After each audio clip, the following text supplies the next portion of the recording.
This November, many of you will have tuned into the Ad Net Zero Global Summit that was broadcast from Glasgow during COP26 and marked Ad Net Zero's first anniversary. Our next session will be looking at what's planned for year 2 and how the industry will continue to tackle advertising's climate challenge. In a few minutes, we'll be hearing from Clare, Director and CEO of the Cambridge Institute for Sustainability Leadership, Anna Lungley, Chief Sustainability Officer at Dentsu, Stephanie Lambert, Head of FMCG at Meta, and Lara Naqushbandi, Director of Lifestyle Retail at Google. First, though, I'm delighted to be joined here in the studio by Seb Munden, Chair of Ad Net Zero and EVP and General Manager of Unilever UK and Ireland. Welcome to you, Seb. Look, Ad Net Zero, you are the chair of this movement. Can you tell us what's in store for it this year?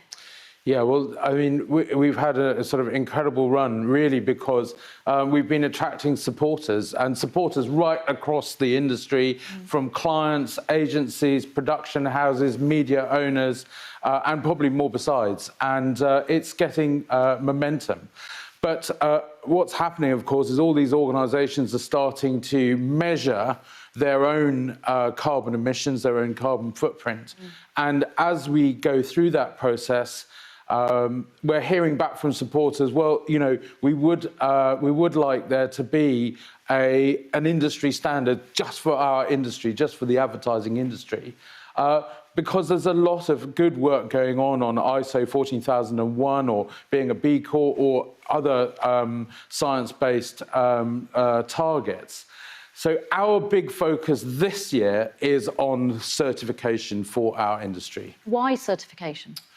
Well, because it is very important, and although there are many good schemes out there, and I think what we're really being asked for is, look, let's have one for our industry, and so that's what we're going to do, certification for our industry, so that if you think about it, there's a lot of procurement departments now are asking these kind of questions. A lot of clients are asking those questions of agencies. So having one language that we can all use to be able to have that conversation, I think will be very helpful. The other thing, of course, is that employees in all these different companies are also saying, well, we'd like to see how our company is making progress. So therefore, advertisers and agencies would want to be accredited for their work and to measure the progress over the years, because this will be a multi-year activity. And I think those really are the main reasons, Nina, yeah. So 2 key questions then. Who's developing it and when will it be available? Yeah, the killer questions, of course. So the Advertising Association will be developing it with supporters across the industry, but also crucially with experts. And the target is Q3 this year. OK, you've got at the moment around 100 companies supporting Ad Net Zero. As chair, what is your action plan for the next 12 months? Well, as the supporters will know, and by the way, it's never too late to be a supporter. Do get in touch with the Advertising Association. We are, in fact, trying to create, a bigger movement, even beyond the shores of the UK. But as supporters will know, our plan has 5 actions. And the first action is about benchmarking our own industry carbon data. So what we're going to look to is try and widen the scope a bit. You know, with working from home, I think people are asking, well, how does that all fit in? But what we're really looking for is these science-based targets, so and the accreditation that we spoke of. And we'll have last year's data to look at. And there could be some good lessons from that as well. So we'll be sharing those when they come. The second action is to continue encouraging organisations to measure and reduce their emissions from production with tools such as the carbon calculator from OBrien. And the OBrien team will launch further training and resources to help organisations meet their reduction targets. The third action, which is about media, We'll continue to work closely with the IPA and its media carbon calculator to help measure and reduce the impact of media investment. And we'll also support its media owners showcase across industry database for media partners and agencies to share knowledge and opportunities around media sustainability. The fourth action is the one about awards. And what we're trying to do here is promote sustainability award categories in any awards that are going, really, to recognise our industry's work in promoting positive change. But we'll also create tools and resources to help detail what a good sustainable campaigns look like, to help judges across all award categories. And on the fifth action, we'll continue to promote our sector efforts to media, government, the global business community, and return with the AdNet Zero Global Summit alongside COP27 this year in Egypt. And once again, supporters will have the opportunity to present thought leadership, look at the opportunities and challenges facing our industry, and provide solutions that advertising professionals can embrace in their day-to-day working lives. And I think that's really the heart of it. So we've got things at the company level, things at the sort of professional level, and things that people can do every day. A great pitch to get more companies involved. How do they do that? And also, have you had any interest internationally? Well, it is getting interest internationally, and one of the fabulous byproducts of the Glasgow virtual conference was that because it was virtual, it triggered a lot of interest. From memory, I think we had people tuning in from about 40 countries. And as in our 100 organisations supporting us already, we have some big agency groups and big media owners, as well as some of the global tech companies. So all of these will help make it go global. But of course, this is really for everybody, the big and the very small. Everyone can do the 5 actions. And so if you want to join, get in touch through the Advertising Association. But there's work going on at a sort of industry level as well, and the Advertising Association are talking to their equivalents in other countries, and I'm really hoping that that could, add massive scale if we can do that, because in the end we all live on one planet, and therefore this can go beyond all boundaries. Why is it important to advertisers add net zero? Because you're also a client. What do clients need from the industry to go ahead with this and to support it? Well, I think many clients, including us at Unilever, but also thinking of some of our supporters like Sky, like Boots, like Tesco, like NatWest, and many more, are realising that we have to satisfy 2 crucial demands. We have to be commercially successful, and we have to be responsible. And so sometimes it's easy to sound like we get out of balance, but I think when we listen to our customers and the people who use our brands, I think there's an expectation that we do both. Sometimes it can be characterised as we're more interested in one than the other, but our passion is for both. And to achieve that commercial imperative as well as the sustainability imperative at the same time. So I think many clients think like this because their customers do and the people who use their brands and products do. Yeah, the bottom line. Seb Munden, thank you very much for all of that, and thank you for joining us here this morning. Thank you. Thank you, Nina. And now I would like to hand over to Clare Shine and her fellow panellists to discuss this very important topic in more detail. Clare, over to you. Thank you, Nina. Hello, everybody. And my thanks to Stephen Woodward and the Advertising Association team for the invitation to talk together today about this, about the urgent need for climate action by the advertising industry and the shared challenges that we face, as Seb just said, to reconcile the sustainability imperative and the commercial imperative. A brief word about my own institution, CISL, the Cambridge Institute for Sustainability Leadership. We've been working for over 30 years at the nexus of business, finance, and government, and have a global network of over 20,000 leaders and innovators. The central focus is on transformative leadership for individuals, for organisations, and at the level of whole sectors and systems, which is why the advertising sector is so interesting for us, because it touches every part of the economy. And I should add that we're walking the talk. We are trying to develop our own future headquarters as an ultra-low carbon, ultra-high wellness centre at the very heart of Cambridge. So when I was in COP26 in Glasgow, I met Stephen Woodford for the first time. At that moment, COP26 climate's on everybody's lips. But now we're already 3 months on, COP27 is around the horizon, is around the corner, and how much are we really seeing on this on the front page? That, in a nutshell, is the big challenge and the responsibility. How do we keep 1.5 alive? That's a test of vision, for leadership and accountability, right the way across business, finance, and politics. Business played a magnificent role at COP26 in Glasgow. You've just heard about the take-up for AdNet Zero, with now over 100 companies. And if we look at the Edelman Trust Barometer for 2021, we see that that changing societal expectation is really prominent, that 86% of people expect CEOs to speak out publicly on societal challenges. But I also saw in Glasgow a real fear and cynicism about greenwashing, and maybe that's already come up today. So accountability is all. And as Seb has just said, the shift in year 2 of AdNet Zero to certification is going to be very important for the future trust, the impact, and the global take-up potential of this initiative. Before we jump in, I want a quick reflection. I heard a French commentator say recently about the failure of political ecology. People are torn between utter panic and utter boredom.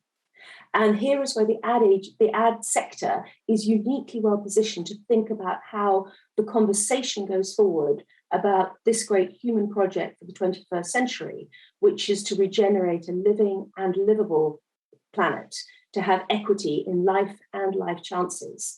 And so the advertising sector can help us think about that rehumanization of joining the dots for people, nature, and climate. So we've got an amazing panel, I should even say a fanel, because it's all women, today to help us explore what the advertising sector can do at the level of your individual agencies for the collective influence of the sector and for society at large. We have Anna Lungley, who is the Chief Sustainability Officer at Dentsu, Lara Naqushbandi, the Director of Lifestyle Retail at Google, and Stephanie Lambert, the Head of FMCG at Meta. I'm going to start with Anna first. Anna, there are many who cite the impact of sustainable advertising campaigns on the world around us as a major negative contributor to climate change. So how is Dentsu viewing that? And how does the work you do for your clients look to account for these Scope 3 emissions? Over to you, Anna. Thank you, Claire, and thank you for having me here today. And yes, there has been much debate around the role of the advertising industry, especially our role in driving consumption as consumers become much more aware. And there is no doubt of our influence. We have deep insight into consumer behaviour, and we do use that to drive product sales. But we also use it to raise awareness, to challenge perceptions, and to shift behaviour. And we cannot ignore the potential we have to drive positive change. And I think sometimes we forget and overlook that story. There are brilliant examples today of where the industry is driving positive action on climate change and sustainable consumption. Most recently over Christmas, the Co-op's collaboration with Hubbub, for example, bringing communities together to redistribute meals to combat food waste, and IKEA's work on Buy Back Friday. And of course, the number of campaigns the whole industry has run for organisations like WWF and Greenpeace to raise awareness of climate change and plastic pollution and related issues. And Lara's here from Google. Google have done some incredible work empowering consumers to understand the impact of their purchasing decisions. So I think the industry as a whole has done a huge amount of work. The opportunity is to make this core to our business model. We know the net zero transition is dependent upon human and societal behaviour change, and we have a critical role to play. And it can't be an add-on. And at Dentsu, this is our purpose. It's the lens through which we do business. It's changing the way our people approach every client, not just those who ask for it. It's why we're such strong advocates of AdNet Zero's Action 5, which is all about harnessing the power of advertising to drive consumer behaviour change. And you mentioned Scope 3 emissions, and Seb was just talking about that as well. There has been much discussion around how we measure this change and how do we hold ourselves accountable. How do we quantify the impact of a campaign, for example? At dentsu, one of the things we were advocating for at COP26 through the CEO Climate Alliance, Ad Net Zero and others was greater standardization. And I think we've seen real progress over the last year with Ad Net Zero, with targets being adopted across the industry, some very ambitious science-based targets of 1.5 degrees, which is fantastic to see. So we're making progress in the industry in that area. But when it comes to campaigns and how we measure them, we can't underestimate the complexity of this issue. The Greenhouse Gas Protocol gives clear guidance on Scope 3 emissions. There are good reasons why product sales by our clients, for example, sit outside the boundaries of our science-based targets. It's almost impossible to measure accurately with competing, non-comparable or industry-specific data. And we do have limited direct influence over the raw materials and ingredients that go into specific products. So we've set up a working group within Ad Net Zero to look at this issue really, really carefully. It will raise awareness. It will help us as an industry to understand our role in the net zero ecosystem linked to consumption. But the nature of coming up with the solutions in the context of the scale of the transformation we're facing means we should be really open-minded about the right model that we need to adopt. And we absolutely cannot absolve ourselves of responsibility, even when they sit outside our science-based targets. What we can do right now, even while we're developing these standards and frameworks, is to work with our clients to identify new opportunities for growth and to support them to pivot their product lines and make sustainability irresistible. Because to succeed, we really need to understand what will make a person switch to a more sustainable product or service or change their behavior. And we are obsessed with this intention to action gap, the 70% of people who want to change and the 60% of the 6% who actually do, and what it will take to close that. And what I would really like us to see us thinking when we consider measurement is, what if we were to prioritize the biggest consumer shifts we know we need to make? Like, for example, my personal passion, reducing meat consumption by 50%, and then reverse engineer how we measure that. So at dentsu, our focus is on supporting our clients to reduce our own emissions and accelerate progress towards their net zero goals. It's got to be a collaborative effort. But I think what you said there, Claire, is really important. We do need to recognise that a fair and just transition is not just about carbon emissions. It's how we are balancing this with nature use, ethical standards in the supply chain, diversity and inclusion. It's a very complex and systemic challenge. So we need to make sure we're considering all of those dimensions. Fantastic, Anna, thank you. Now I'm going to bring in Stephanie from Meta. And Anna was very open about sort of where we're getting to, what some of those stubborn fault lines look like. So let me ask you how much further you think the advertising industry needs to go to change and make that meaningful climate action. And a backup question, how real is the climate action as a global issue for Meta? And what are you doing across the business to encourage rapid action? Thanks, Claire. So I think on your first question, two things strike me, and one of them you raised right at the beginning, and it's this issue of trust in our industry. So we know we have a trust challenge. Ipsos have shown once again that advertising professionals are the least trusted professionals, even below politicians in general. But the second thing that's on my mind is just the advertising professionals in our industry in the UK, with 71% of them saying that they're very concerned about the impact that we are having on the environment, the negative impact that we're having. So both consumers and that lack of trust, and then our own workforce being very concerned, tells me that this Scope 3 working group that we now have and we're proudly kind of engaging in is spot on. It's exactly what we need to do. I think the industry needs to step up and more deeply think about our accountability as it relates to consumption that we drive. This needs to happen, because of that, the workforce kind of telling us that they're concerned, as well as these underlying trust issues. As far as how much further we need to go, so one interesting insight I think that we could use is that 80% of the environmental impact of a product is determined at the design stage. And that's highly relevant for an industry that I work closely with, like FMCG, but that's also something that we can think about for our own industry, a service industry like advertising. So if we go further, I think what it really is about is a redesign of how advertising works and what advertising is in service of. You know, every industry right now is in the same position and has its challenges in the way that things have been done, and then figuring out, are these still the right ways for the future? So I agree wholeheartedly with Anna on her point around, like, there's so much opportunity and scope and reasons to be positive of how advertising can play a really positive impact and influence in this space. But it also means that we're going to need to challenge the status quo of our own industry to do so. And I think on your question as well on climate action and how we think about it at Meta and really accelerating that, I think for us, you know, in the 9 years that I've been here, I've really seen an acceleration in commitment in this space. First, focusing on getting our own house in order, hitting our ambitious targets in 2020 of reaching net zero in our global operations, but now aiming even higher with a net zero emissions target in 2030 for our whole scope 3 value chain, as well as being water positive in 2030. But what I'm really excited to see is that we're expanding this and going beyond just our own operational areas, but expanding it to places like our product development, where we're seeing a lot of acceleration and commitment. You will have seen the recent launch of our Client Science Information Center to inform people and give them authoritative information. But there's things like Green Boost, so kind of really dialing up the kinds of programs that we have to reach more businesses. That's to help small businesses in Europe to help them with their green transitions, and also increasing the amount of collaborations that we have with the likes of UN or NGOs and partnering with them.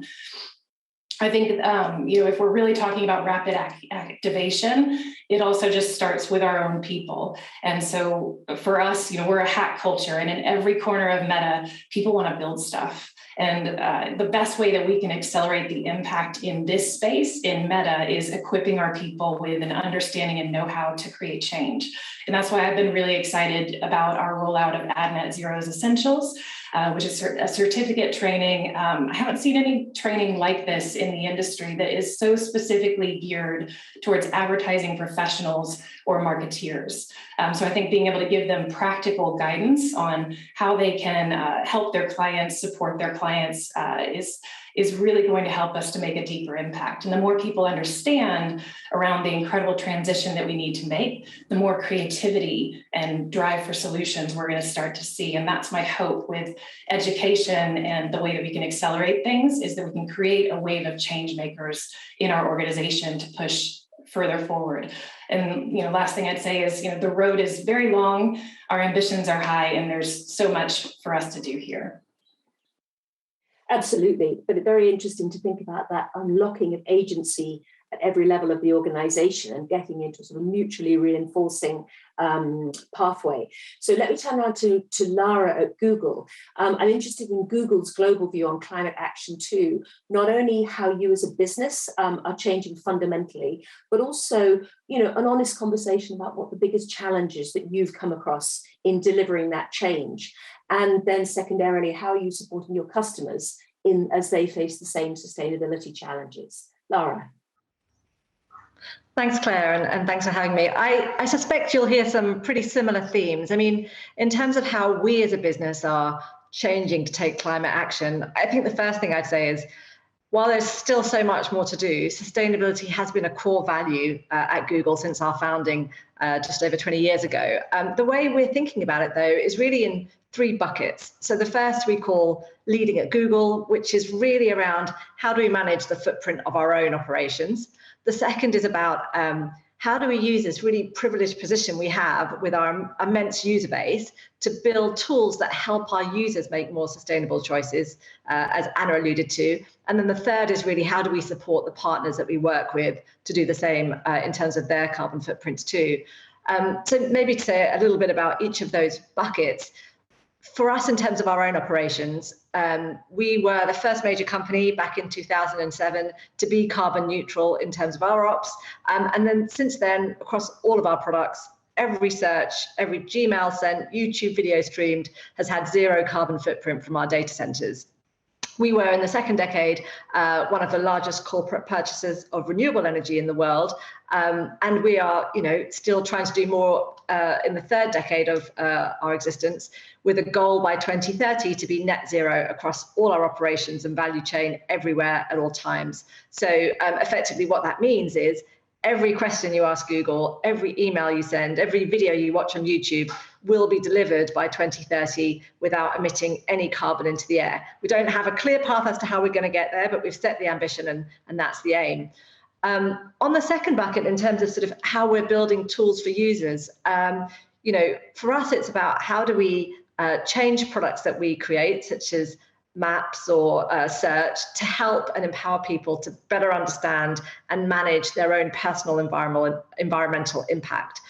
So, for example, we are now showing Maps users the most eco-friendly route on Google Maps. So it's not just about how do I get there quickest, but also how do I get there in the most environmentally friendly way.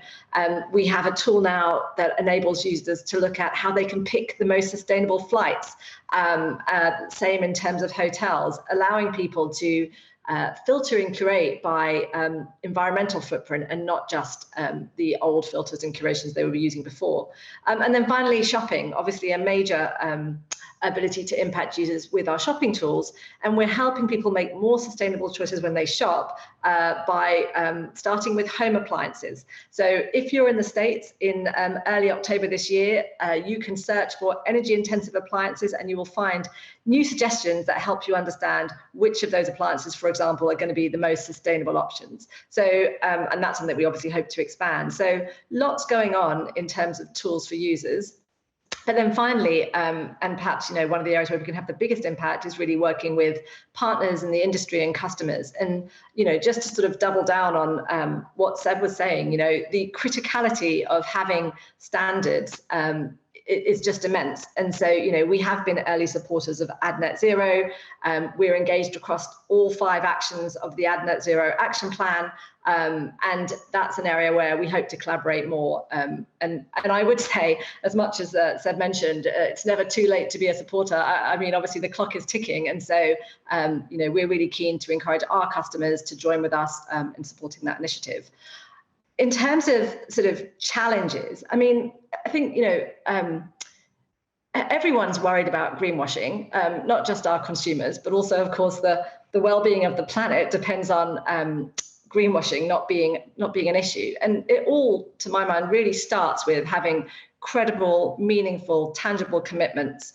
And so the challenges that we see around starting with that is, number one, getting standards that we all agree on, and number two, getting the data that enables us to track our progress against those standards. So on the standards, of course, making sure that we have a common way of setting targets, of measuring and tracking progress is critical. And then in terms of data, the major challenge is players across the value chain will need to collaborate to share data and information to understand their own individual footprint. And they'll need to collaborate to build the infrastructure and the capabilities necessary to address the challenge. We know that, for many of our advertisers, for example, particularly say retail, the bulk of their emissions are going to be in scope 3, in their supply chains. If we look at our sort of digital media impact, our customers will need to look at the creator, working with the agencies, looking at the provider, working with platforms, the delivery, with the telcos, and of course, ultimately the device, working with device manufacturers. So what these two challenges mean, of course, is that partnerships are going to be critical. The climate's too important for competition, and so ensuring that we have collaboration amongst players who perhaps in other spheres are competitors is going to be really, really important. In terms of your final question around how we're supporting customers, beyond, of course, working with AdNet Zero to try and get in place these industry standards, there are multiple ways we are and hope to continue to help businesses with their ESG goals. So in no particular order, the first is around insights. We are currently working on a major cross-category analysis of consumer attitudes and behaviors around sustainability, which we hope, by bringing together Google first-party data with our qualitative and quantitative consumer research, we'll be able to help UK marketers really understand when and why sustainability is a priority for consumers, and to figure out how to leverage the good work they are doing in sustainability to drive results without sort of the pitfalls of greenwashing. So that's probably one bucket. The second really is around digital sustainability. So we want to and are helping consumers or customers reduce the impact of their digital infrastructure by moving to Google Cloud. So we're proud to say we operate the greenest cloud in the industry. So a real opportunity for customers to reduce their footprint by leveraging our cloud capabilities. And then the third is really with their own sustainable operations. A little bit, Lara. Yeah. Sorry? I'm just shortening you a little bit, Lara, just to make sure that I can ask one more question to our other panelists before our time runs out, if you don't mind. But I wanted to build on what you've been saying there, because a really important thing as a final question now, both to Anna and to Steph, building on what we've heard, is that point about the upstream influence of the sector. And I'd love to hear you give an international point of view as you look at that question about the redesign of how advertising is working and the accountability in terms of the consumption we drive. COP27 is going to happen in Egypt. It's an African COP, and we know the speed of development and aspiration that is happening in parts of the world that are less developed. So I'd be really interesting to see how you see your influence and potential internationally in terms of that grand redesign. So first of all, to Anna, then to Steph, and then I'll quickly wrap up. Thanks, Claire. I think that's a really important point. We shouldn't underestimate the power of the ecosystem. So as a sector, we have phenomenal reach through our suppliers, our partners, our clients and talent, all the way through to every home and office across the planet. At dentsu, that's 60,000 people in 145 markets who are collectively working on this challenge.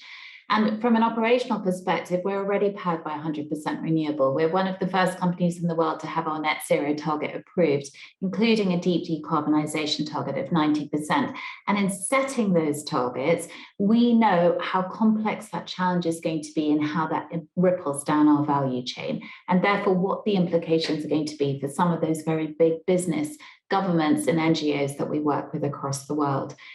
In order to solve this challenge and drive delivery, we are going to have to create multi-sector collaborations like we've never seen before. We've seen some very interesting examples coming out last year. IKEA, Unilever, for example, collaborating on things like shipping because of the dependency on that sector from an emissions perspective. So we've seen some fantastic work, and I think there's a real opportunity for the industry to start to bring together unlikely bedfellows to look at these really systemic and holistic challenges. And just one final point, net zero is going to be the biggest driver of innovation we have seen in our lifetimes, in particularly digital innovation. It is dependent on consumer and societal behavior change. This industry has a unique opportunity. It's what the talent of people love to work on. It's why I joined dentsu. So I think this is a really exciting opportunity, and we shouldn't underestimate that from a talent perspective. Fantastic. Steph, can I give you 30 seconds for a quick comment without meaning to be rude? No, that's all right. I think I wholeheartedly agree. Sector-wide change is the most important thing that we can do. And if there is a silver lining from COVID-19, I would say that it's how it accelerated collaboration and showed us that that's the way forward. I think for us, in the way that we think about it, given the 200 million businesses that we connect, the billions of consumers, the NGOs, the communities, the groups, the creators, on our platforms every single day, we see ourselves and the role that we can play as a convener. We can bring all of these groups together and co-create the solutions that are going to drive that systemic change that we need. What fantastic discipline. We could go on a long time. We don't have that time, but I really thank Anna, Lara and Stephanie for excellent contributions, and obviously those of their wider colleagues and networks. I would close with just two things.